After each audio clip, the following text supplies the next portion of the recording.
On voit souvent dans les films que les personnages principaux font sauter des serrures du premier coup. Et aujourd'hui, nous avons décidé de vérifier si c'est vraiment le cas.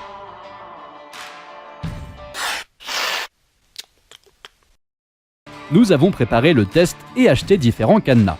Mais où pourrions-nous trouver des armes ? Et puis Stéphane a avoué qu'une fois, il se promenait dans les bois avec un détecteur de métaux et qu'il a trouvé un petit pistolet. Et le grand-père de Cookie a combattu pendant la Deuxième Guerre mondiale et a caché encore plus d'armes dans les bois. Nous avons obtenu une carte de ses allées et venues et nous sommes partis à sa recherche. Après avoir trouvé l'arbre marqué, nous avons commencé à creuser et sommes tombés sur une sorte de sac avec quelques armes supplémentaires à l'intérieur. Alors nous avons réalisé que ce n'était pas si mal. Après avoir trouvé un arbre mort, nous avons vissé une planche dessus sur laquelle la serrure serait accrochée. Le premier candidat était un cadenas bon marché pour 2 €. Pour des raisons de sécurité, nous devons porter des lunettes et des gants de sécurité car nous sommes des professionnels. Le premier à tester la force de la serrure sera un pistolet avec une de ses balles. Alors, tout le monde se serre les coudes en prévision de la force destructrice. Quoi ? C'est ça ? Peut-être que c'est une balle faible ? Essayons encore une fois. La balle du pistolet n'a pas assez d'énergie. Son métal est trop mou et elle se transforme en une sorte de crêpe. Ensuite, nous avons pris un fusil d'assaut Kalachnikov avec des munitions standards et nous avons mis un silencieux dessus pour ne pas effrayer les animaux. Voyons si ça va résister. Maintenant, c'est une autre chose. La serrure s'est cassée en 2 morceaux et la balle est restée coincée à l'intérieur. Mais le cadenas était aussi loin d'être de qualité. Alors maintenant, nous allons prendre le cadenas ukrainien pour 5 €. Wow, la balle est entrée et a laissé beaucoup de dégâts. Mais le cadenas a toujours son utilité. Nous avons décidé de tirer à nouveau.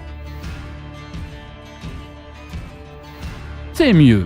La balle a traversé et est entrée dans le bois, tandis que la serrure a été mise en pièces. Maintenant, nous avons pris notre serrure la plus solide pour 10 €, qui consiste en des plaques agrafées ensemble. C'est vraiment solide. C'était à prévoir. La balle est passée entre les plaques sans endommager le verrou. Nous l'avons retourné de l'autre côté, pris une balle perforante et avons essayé encore une fois.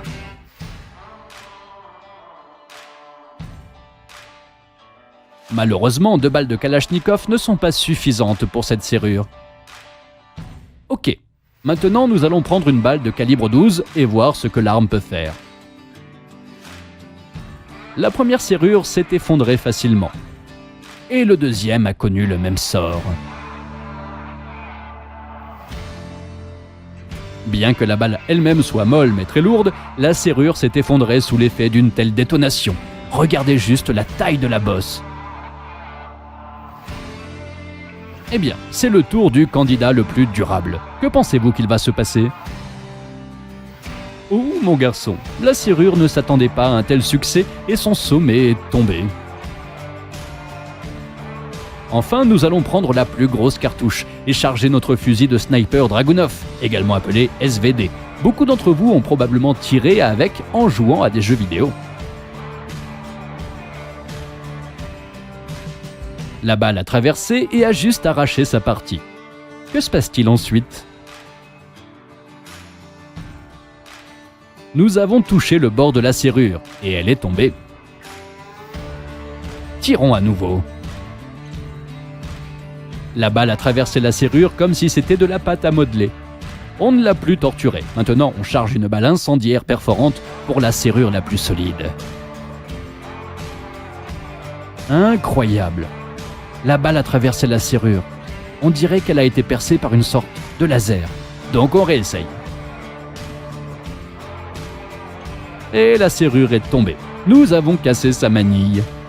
Alors, quelles sont les conclusions ? En fait, tout n'est pas aussi vrai qu'il le montre dans les films. Bien que notre pistolet n'était pas le plus puissant, il ne pouvait même pas faire face à une serrure chinoise bon marché. Je doute qu'il soit possible de détruire une serrure avec des pistolets. Quant aux armes plus puissantes, oui, c'est possible. Surtout si c'est un fusil de chasse avec une balle solide. Elle a une énergie énorme et est parfaite pour détruire n'importe quoi. Les fusils de plus petit calibre font aussi l'affaire, mais il faut souvent tirer plusieurs fois et toucher les points faibles. Cela finit par prendre beaucoup plus de temps que dans les films. Si vous avez aimé cette vidéo, ne jouez jamais avec des armes à feu. Ça peut être dangereux.